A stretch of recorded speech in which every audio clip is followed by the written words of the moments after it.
Hey, Paula friend.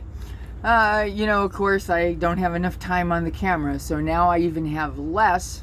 I swear I'm going to figure this out. Anyway, where was I?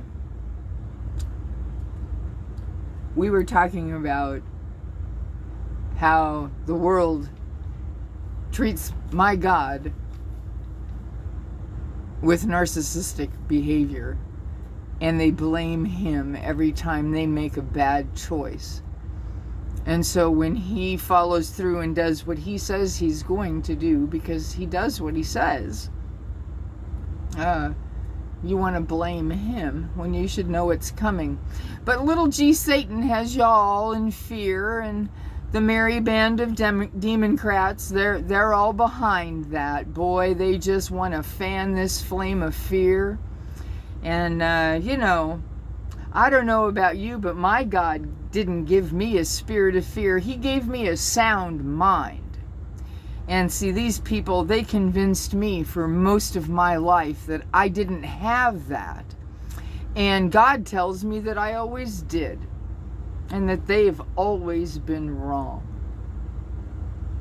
So I'm not going to settle. And, another word for settle is compromise.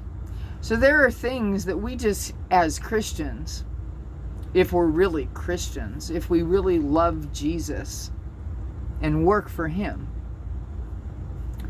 we're just not going to go along with going against what the Word of God says, especially when it's clearly defined. Conformity is not morality.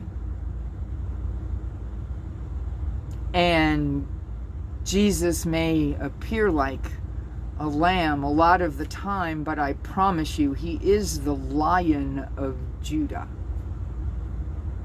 And he's really just had enough. You don't get to hurt people. You don't. He didn't allow people to be hurt.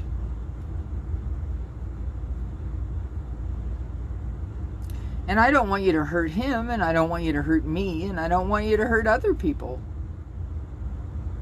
I want you to be accountable for your behavior. I want you to look at yourself like I've had to. Look at myself.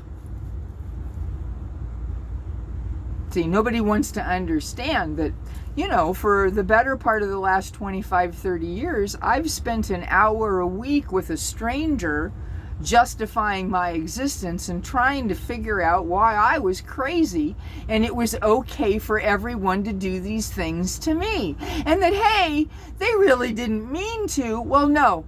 When they tell you who they are, believe them. Let's be real, shall we? Because Jesus is real. The Jesus that they tell you about is not. Gummy bear Jesus does not exist. And to quote, I think it's Marcus Rogers, he likes to say that casual Christians are going to be casualties. If you think you tithe the buck so you can get 7 in return, that's the wrong attitude. I'm telling you, it's the wrong attitude and the wrong perspective.